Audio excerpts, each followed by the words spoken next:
Bueno, en esta nueva escuela de verano, en la edición del 2021 de la Facultad de Física de la Universidad de La Habana, les voy a hablar de una constante de la física muy importante, conocida como constante H o constante de Planck, que está muy relacionada con la física cuántica, que es prácticamente el símbolo de esta rama de la física. La constante de Planck se denomina así porque fue propuesta por este científico Max Planck, que les presento aquí, a comienzos del siglo XX, en el primer año del siglo XX.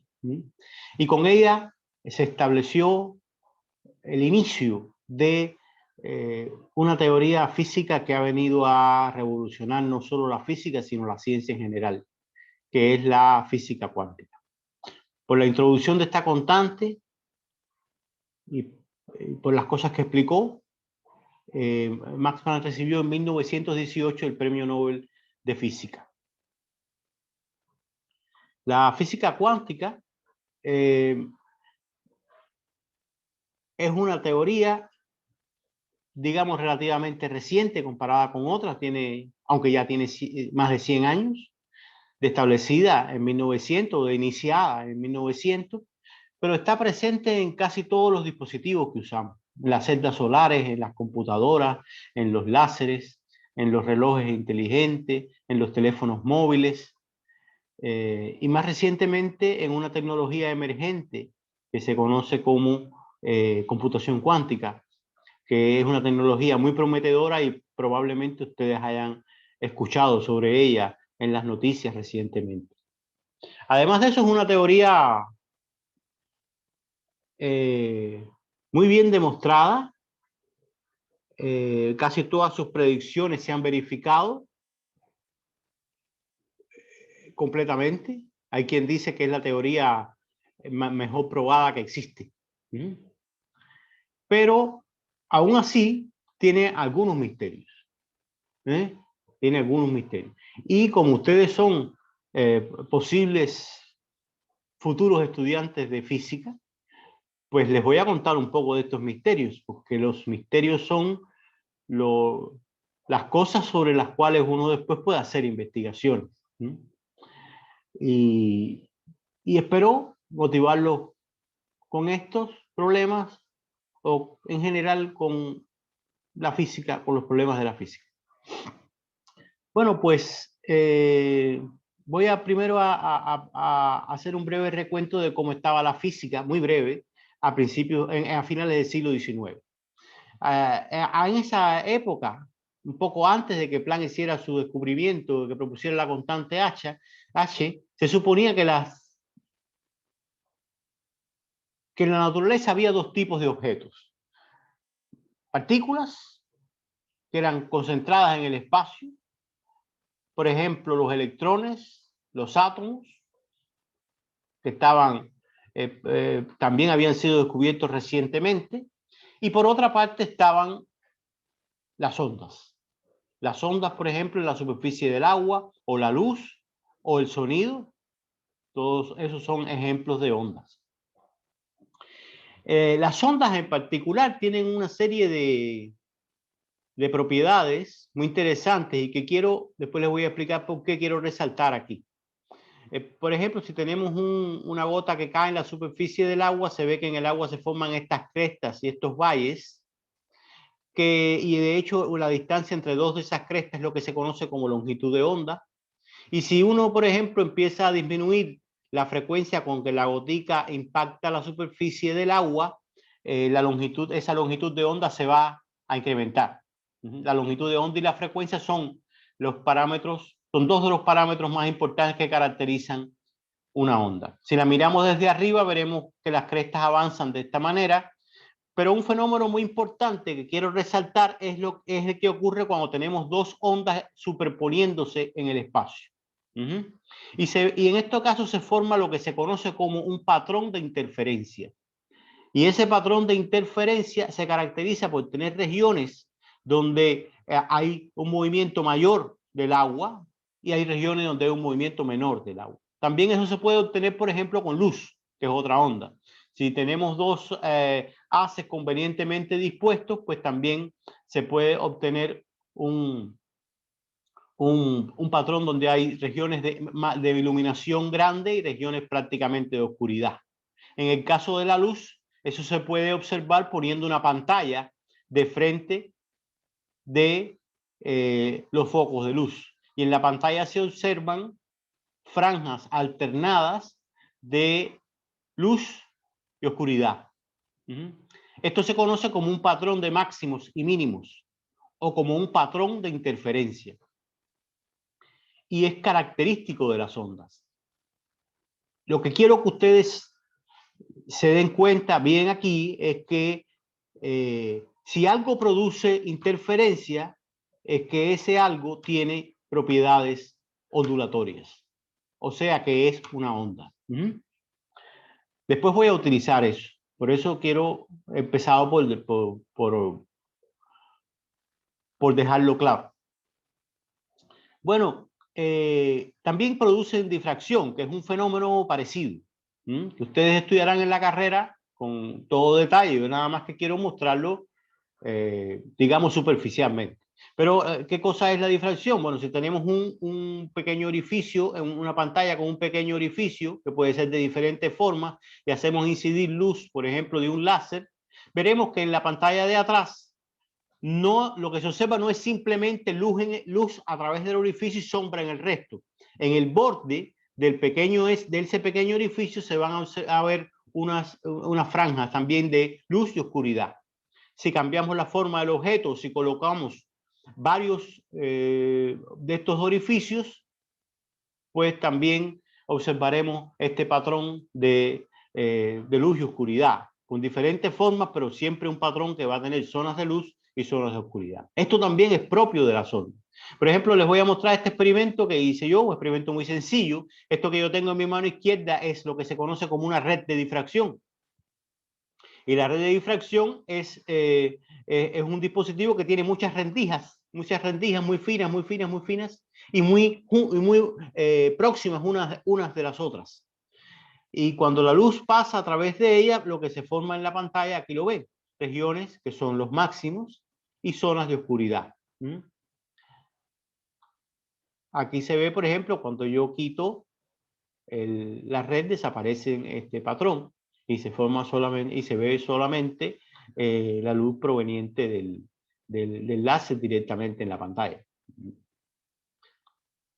Bueno, volvamos entonces, una vez que hemos visto cómo se comportan las ondas y qué pensaban, cómo eran las cosas a finales del siglo XIX, ondas y partículas, y parecía que todo estaba bien, y parecía que la física no tenía muchas más cosas que averiguar de lo que ya se sabía, pues empezaron a aparecer problemas. El primer problema fue el que llevó a Planck a proponer la existencia de esta constante H que da título a esta charla. Y aquí les presento otra vez a Planck. Esta es una imagen ya de Planck más joven, así más o menos tal vez un poquito mayor que ustedes lo que van a iniciar su carrera en la universidad, pero es el tiempo en que él estaba en la universidad. El problema que lo llevó a la constante de Planck fue un problema que fue un fenómeno que se conoce como radiación térmica. Y la radiación térmica consiste en que los cuerpos emiten radiación. Es eso en lo que consiste. Y el ejemplo, por ejemplo, más claro me parece que es este de un metal que se calienta, que los guerreros usan para poder dar forma al metal. Una vez caliente se reblandece y con herramientas le pueden dar forma al metal. Y fíjense cómo ese metal emite luz, por ejemplo, en la zona más caliente la luz es blanca, un poquito más frío está amarilla y un poquito más hacia detrás es luz roja. De hecho, existe la frase al rojo vivo, que se usa, por ejemplo, cuando hay un evento deportivo muy reñido o una discusión muy fuerte. Y al rojo vivo es una frase que viene de aquí, de la radiación térmica. Ese es el origen de esta frase. Pero bueno, no solo los cuerpos muy calientes emiten, o sea, no tienen que estar demasiado calientes los cuerpos para emitir radiación térmica. Por ejemplo, aquí tenemos esta gráfica lo que presenta es algo proporcional a la intensidad de la radiación que emiten los cuerpos con respecto a la longitud de onda. Y esta línea roja señala, es la que nos dice dónde es máxima esa intensidad y cómo varía. Fíjense que y aquí tenemos un termómetro que nos está diciendo la temperatura a la cual esta curva es cierta. Esta temperatura, digamos que es una temperatura próxima a la temperatura ambiente, una temperatura baja, pero se ve aquí que hay una radiación también para los cuerpos que tienen temperaturas bajas. Lo que pasa es que esa radiación está mayormente en el rango infrarrojo. Y por eso no se observa. La radiación infrarroja no se ve. No es como, o sea, los colores están en el rango del visible, que está a longitudes de onda un poco más pequeñas. Si uno empieza a aumentar la temperatura,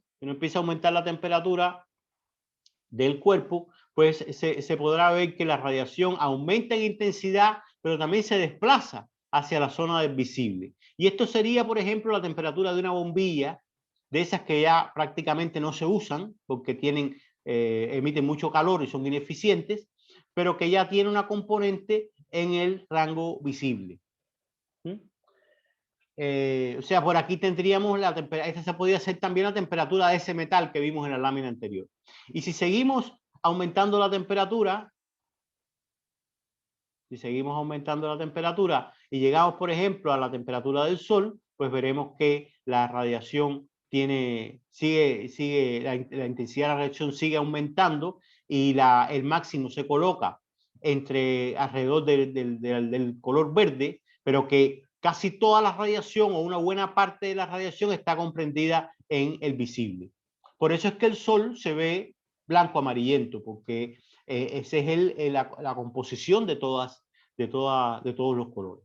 ¿Y qué pasaba con esto cuando Planck empezó sus trabajos en el año 1900 o un poco antes? ¿Qué pasaba con esto? Bueno, lo que pasaba era muy sencillo y muy grave.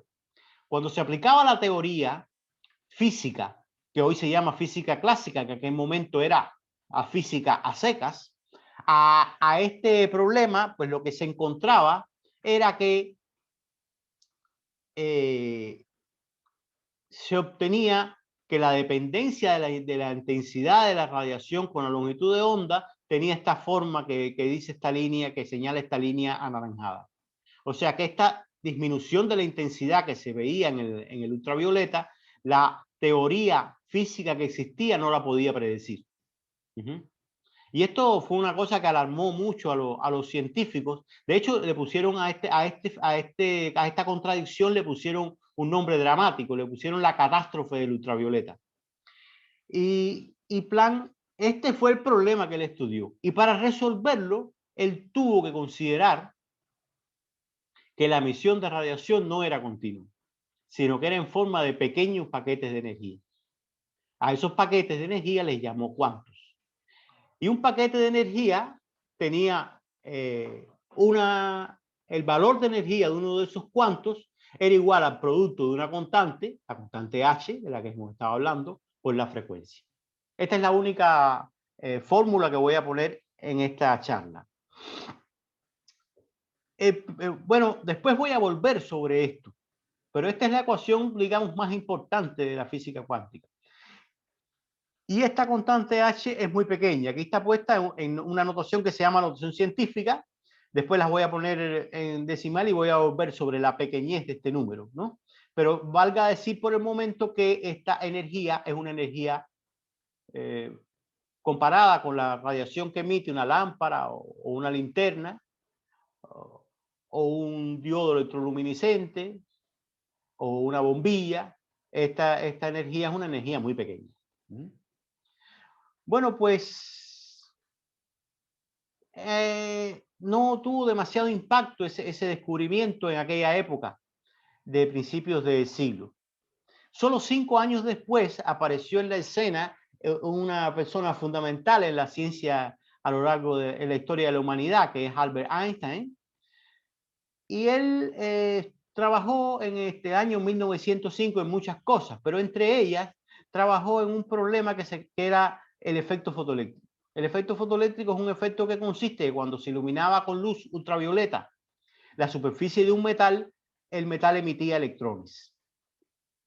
Entonces, resulta que Einstein lo que notó fue que este fenómeno, las características de este fenómeno no se podían explicar suponiendo que la luz era una onda, que la luz ultravioleta era una onda. No se podía explicar así. Él tuvo que suponer que en vez de una onda, la luz estaba formada por un flujo de partículas. ¿Y qué creen ustedes? Estas partículas eran las mismas partículas que había definido Planck para explicar la radiación térmica. Estos eran los cuantos de Planck. Bueno, pues ahora teníamos dos temas que estaban relacionados. Para explicar la radiación térmica teníamos que suponer que la luz se emitía en forma de cuantos, no de manera continua. Y para explicar el efecto fotoeléctrico había que suponer igual, que la luz estaba, se propagaba en forma de cuantos de energía, que después se le llamaron fotones. Son nombres que indican más o menos lo mismo. Bueno, pues el próximo paso de la física cuántica vino con un problema aún más grave, que era el problema del átomo. Ya en aquella época se sabía, bueno, estaba acabado de descubrirse que el átomo estaba formado por un núcleo cargado positivamente, rodeado de electrones que lo orbitaban. Y este modelo del átomo tenía un problema, que era que ya se sabía por la física de aquella época, la misma que no podía explicar la radiación térmica, que no podía explicar el efecto fotoeléctrico, que los electrones orbitando alrededor del núcleo debieran emitir energía. Y cuando los electrones emitían energía, eso implicaba que se iban a ir aproximando hacia el núcleo hasta que el átomo iba a colapsar. Y esto era una cosa muy grave, porque la física, lo que se vio es que la física de finales del siglo XIX no podía explicar la existencia de los átomos. Y esto, repito, era muy grave porque casi todo está formado por átomos. Bueno, pues la solución de este problema fue el tercer paso importante en la historia de la física cuántica y fue de la mano de un científico danés llamado Niels Bohr, que recibió por ello el premio Nobel en 1922. Bueno, él propuso un modelo del átomo, que se conoce como el átomo de Bohr, y él decía que los electrones orbitaban alrededor del núcleo en determinadas órbitas, valga la redundancia, por ejemplo, en esta primera o en esta segunda o en esta tercera, pero no podían estar en un lugar intermedio.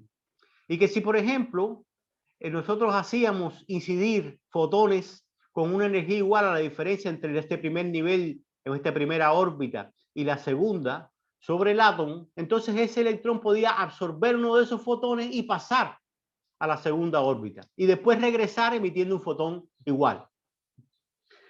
Ahora bien, si hacíamos incidir sobre el átomo fotones con una energía igual a la diferencia entre esta primera órbita y la tercera, entonces el electrón podía absorber uno de esos fotones, pasar a la tercera órbita y después regresar emitiendo un fotón igual de la misma manera.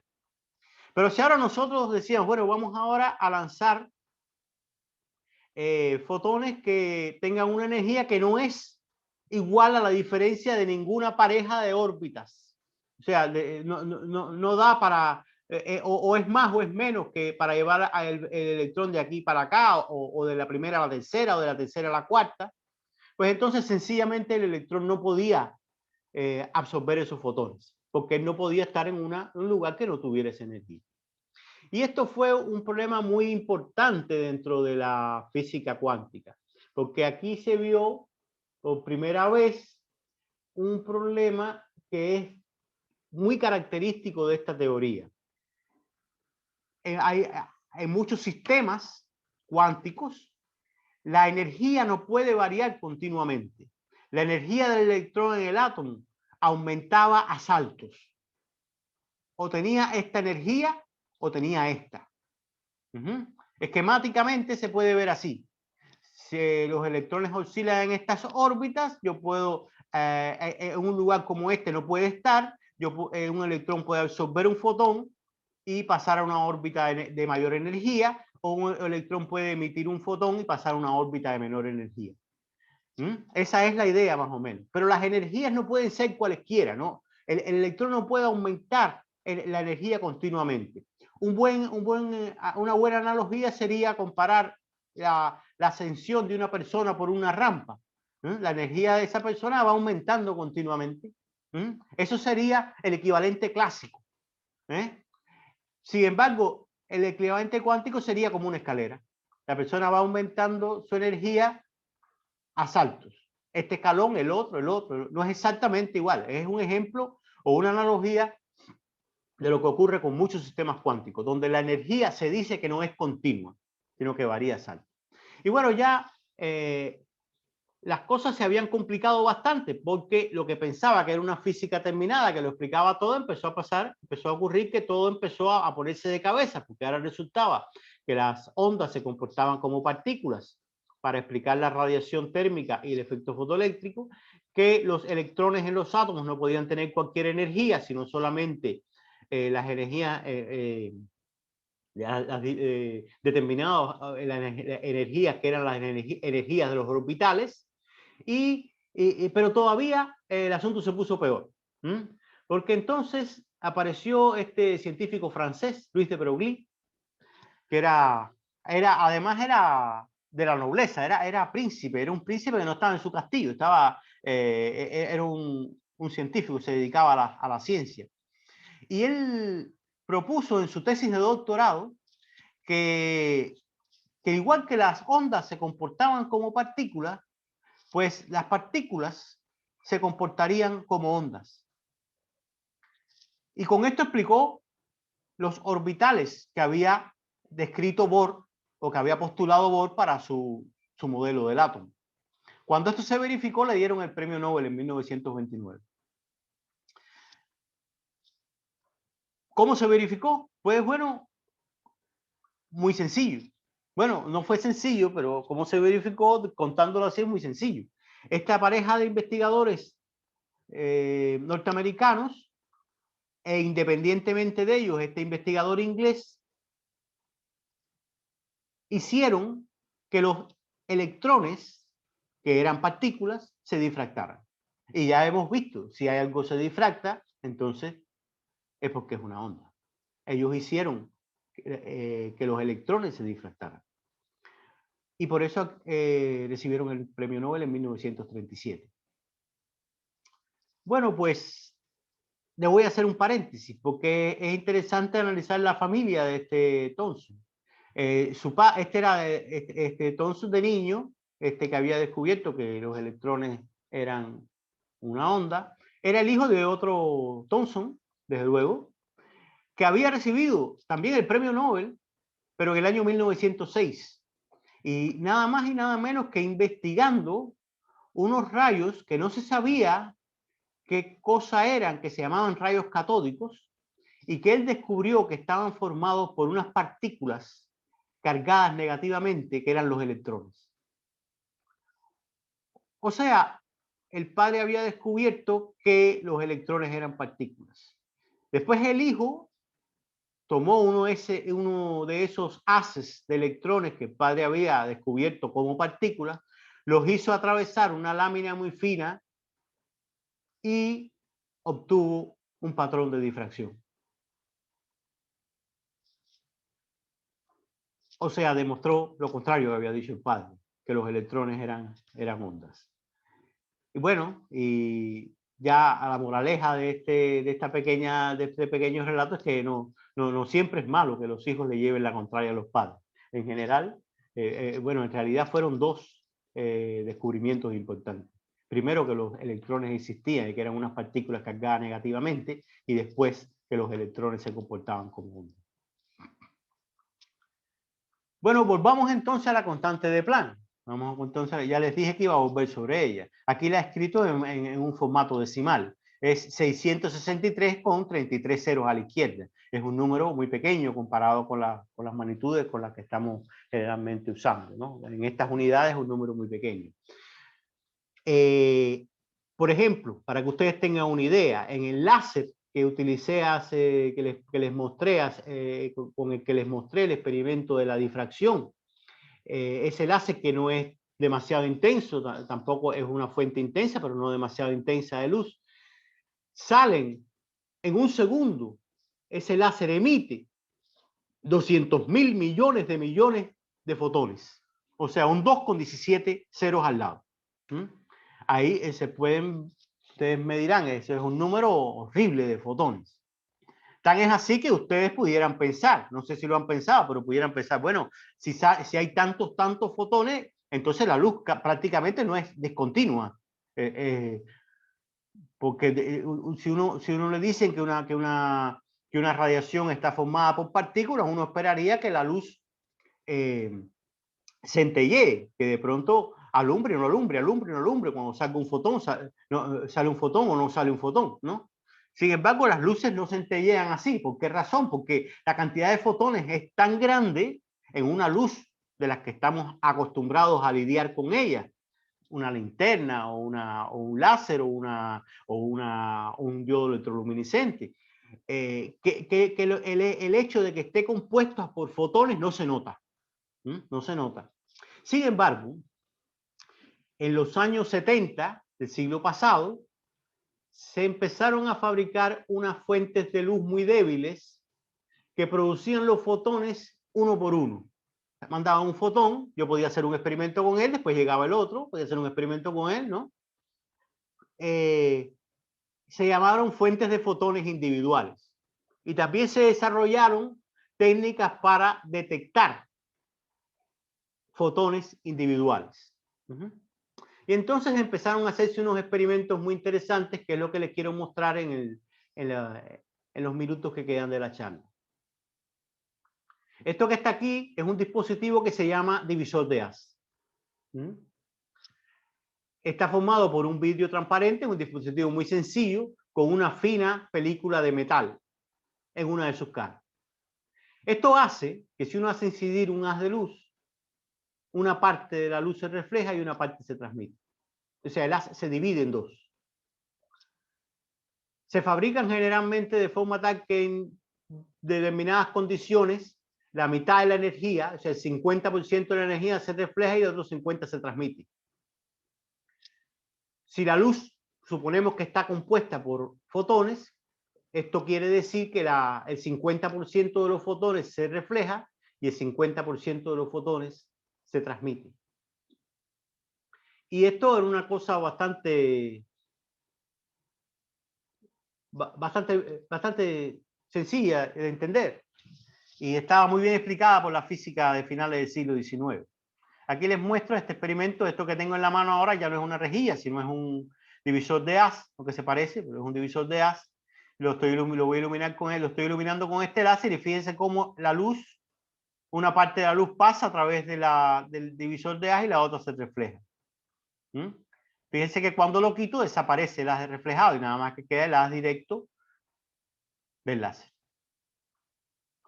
Bueno, pues les decía que esto estaba bastante bien explicado, que no había mucho problema, no había ningún conflicto con esto, pero al empezar a ver fuentes individuales de fotones, apareció una pregunta interesante. Si yo mando un solo fotón a este dispositivo, ¿cómo se sabe para dónde va? ¿Cómo sabe el fotón si se refleja o si se transmite? ¿Se refleja o se transmite? Y aquí apareció una novedad en la ciencia, no solo en la física, en la ciencia. El fotón no sabe, no tiene ninguna información que le diga si debe reflejarse o transmitirse. el hecho de que se refleje o se transmita es aleatorio.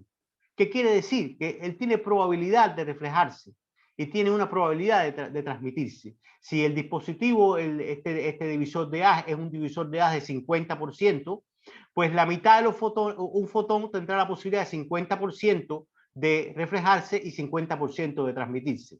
Si yo mando muchos fotones, la mitad se reflejarán y la otra mitad se transmitirán. Y esto fue una cosa muy novedosa en la ciencia, les digo, porque la ciencia hasta ese momento suponía que todas las cosas tienen una causa bien determinada.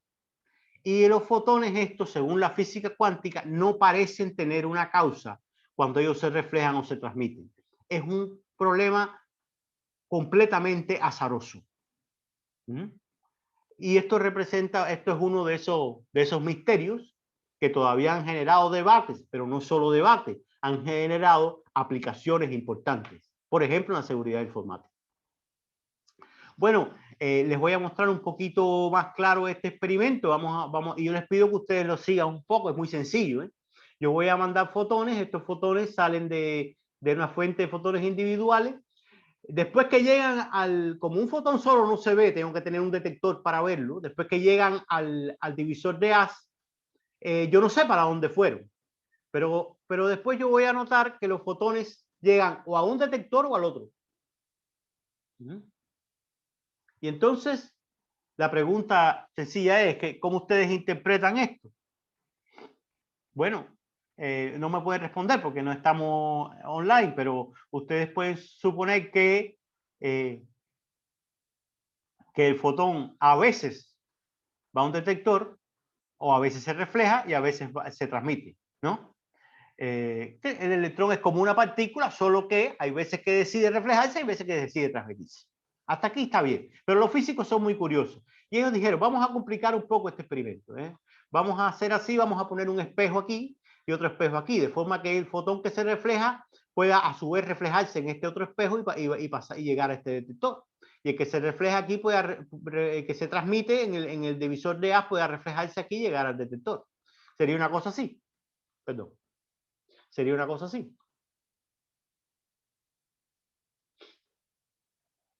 Fíjense que igual correría más o menos lo mismo. Una vez se detecta aquí, una vez se detecta aquí. Los caminos, en este caso, la diferencia es que los caminos se cruzan. Pero se cruzan los caminos, pero no se deben cruzar los fotones. ¿Estamos de acuerdo? Porque un fotón o viene por aquí o viene por aquí. O sea, cuando haya un fotón que se reflejó en el divisor de haz, hasta que él no llega al detector, no sale el otro. Por tanto, él no puede coincidir con otro fotón aquí. A pesar de que se crucen los caminos. Pero nunca hay dos fotones en el camino. Entonces, bueno, ya está bastante claro, pero los físicos ya les decía que son muy curiosos y dijeron, vamos a ver qué pasa en esta región. Y en vez de poner los dos detectores, yo voy a poner aquí una pantalla que no va a distinguir si los fotones van por un camino o por el otro. Y vamos a observar cómo llegan los fotones a la pantalla. Bueno, aquí no les voy a explicar cómo se obtiene esto. Hay maneras de detectar los fotones como llega a una pantalla. Además, métodos más modernos, más antiguos, pero hay maneras de hacer. Y esto que voy a presentar no es exactamente el resultado de este experimento. Lo he tomado de un video de un experimentador muy reconocido en estos temas y representa un experimento similar. No es este. Este es un experimento que yo he explicado simplificadamente. Pero la idea es más o menos esta.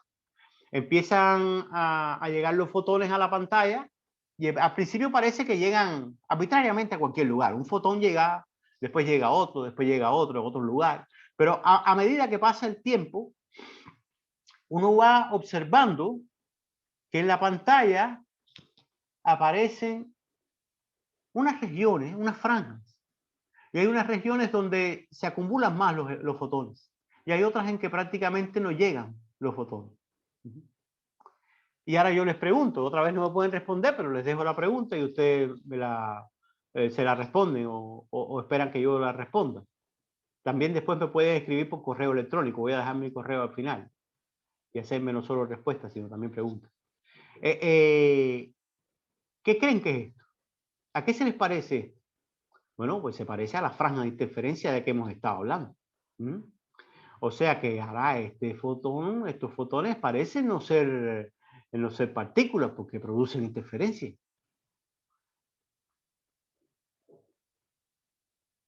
Como si fueran ondas. Claro, está la pregunta, ¿interferencia de qué? Si nunca había dos fotones en el camino, no se superponían dos fotones, era uno solo. La única manera de explicar esto es que un solo fotón, si nosotros no medimos el camino por el que va por los dos caminos y produce interferencia con él mismo. Una parte del fotón es como si una parte del fotón interferiera con la otra. O sea, que si yo hago un experimento así, los fotones se comportan como si fueran partículas. Si hago un experimento así, donde ya no determino por qué camino iba cada fotón, sino que pongo una pantalla, los fotones se comportan como ondas. Esto es lo que se conoce como la dualidad onda-partícula. Como la dualidad onda-partícula. Y que ha generado y todavía genera muchos debates, no solo entre los físicos, también entre los filósofos. Y además de debate, ha generado aplicaciones interesantes. Y bueno, este es uno de los misterios que les quería mostrar. Ahora vienen las preguntas. ¿Habrá algo más? ¿Habrá algo más detrás de este misterio? ¿Ustedes quisieran conocer de otros misterios de la física y de la tecnología? ¿Quisieran no solo conocerlos, sino trabajar en ellos, hacer investigaciones en ellos? Bueno, si estas últimas respuestas son positivas, los esperamos aquí, en la Facultad de Física de la Universidad de La Habana. Y me pueden escribir, este es mi correo electrónico, me pueden escribir haciéndome preguntas o comentarios sobre esta charla. Muchas gracias.